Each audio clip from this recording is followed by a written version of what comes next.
आज के इस वीडियो में हम देखेंगे रियल टाइम ट्रैकर 11.7 सॉफ्टवेयर के अंदर हम लीव का सेटअप कैसे कर सकते हैं। सबसे पहले हमें लीव का सेटअप करने के लिए लीव मास्टर में जाना है और लीव मास्टर से हमें लीव कोड क्रिएट करने हैं। बाय डिफ़ॉल्ट सॉफ्टवेयर के अंदर 2 लीव कोड पहले से क्रिएटेड होते हैं। अगर हमें और भी लीव कोड्स बनाने हैं तो हम यहीं से क्रिएट कर सकते हैं। उसके लिए हमें सीधे यहाँ पर, जैसे मैं वीकली ऑफ नाम से एक लीव कोड क्रिएट करता हूँ वीकली ऑफ के नाम से, और इसको सेव कर देना है। जो भी लीव कोड्स आपके होंगे वो एक एक करके यहीं ऐसे क्रिएट कर सकते हैं। अब इसके बाद अगला टास्क ये होता है कि जैसे CL हो गया या SL हो गया, AL हो गया, कुछ भी हो गया। चलिए एक और लीव कोड हम क्रिएट कर लेते हैं CL नाम से, जो कि कॉमन लीव कोड है। तो अभी हमारे पास टोटल 4 लीव कोड हैं। अब ये चारों लीव कोड में से हर एक कंपनी का अलग अलग होता है, हर एक कंपनी या ऑर्गेनाइजेशन का सबका अलग अलग होता है, कौन कितने CL, कितने EL, कितने SL, कौन किस एम्प्लॉय को कितना प्रोवाइड करते हैं।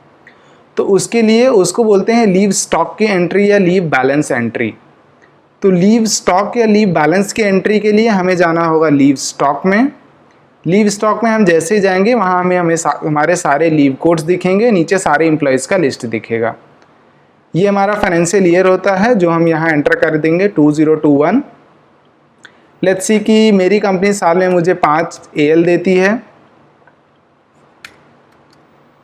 12 CL देती है, और मान लीजिए 5 मुझे SL मिलता है और 6 वीक ऑफ मिलता है।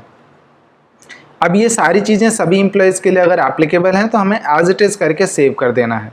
इसी के साथ ही हर एक एम्प्लॉयज़ के लिए ये बैलेंस की एंट्री डन हो जाती है। दैट मीन्स कि अभी इंडिविजुअली हर एक एम्प्लॉय के लिए जो भी हमने बैलेंस एंट्री किया उतना उनके लिए लीव स्टॉक का बैलेंस उनके लिए अवेलेबल है। अब कोई भी एम्प्लॉय जब भी लीव पे जाएगा वो एडमिन या HR जो भी होंगे उनको इन्फॉर्म करेंगे। तो जब भी उनको इन्फॉर्म करेंगे तो एडमिन या HR जो भी होंगे वो ट्रांजैक्शन से लीव एप्लीकेशन में जा कर के उनके लिए एक लीव का एप्लीकेशन जनरेट करेंगे। लीव एप्लीकेशन के लिए सीधे यहाँ पर एम्प्लॉय सेलेक्ट करना है। लेट्स सी एम्प्लॉय सेलेक्ट कर लिया। अभी उसके बाद डेट सेलेक्ट करना है, कब से कब वो एम्प्लॉय लीव के लिए है। लेट्स सी मैं 14 से लेकर के 17 तक के लिए लीव के लिए अप्लाई कर देता हूँ। अब इसके बाद लीव का नेम क्या होगा, कौन सा लीव।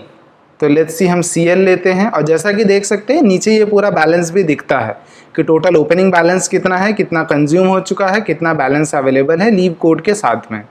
अब ये हमारा हो गया लीव का नेम, हमने लीव कोड ले लिया। रीज़न हम डाल सकते हैं, रीज़न में हमें जो भी कुछ एंटर करना है। तो लेट्स सी हम एंटर कर देते हैं अर्जेंट वर्क।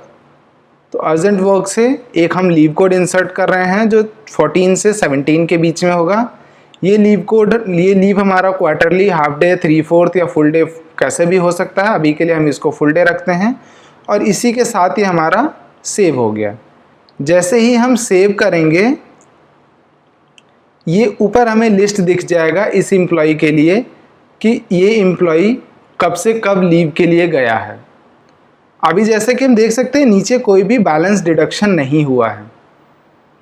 बैलेंस डिडक्शन इसलिए नहीं हुआ क्योंकि अभी तक अटेंडेंस प्रोसेस नहीं हुआ है। तो चलिए हम एक बार अटेंडेंस को भी प्रोसेस कर देते हैं। डेट सेलेक्ट कर लेते हैं 1 से लेकर के 30 तक।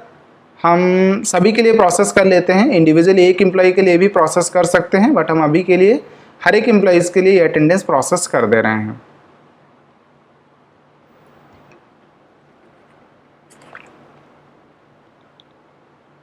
जैसे ये प्रोसेस कंप्लीट हो जाता है, अब अगर हम मंथली अटेंडेंस रिपोर्ट देखते हैं,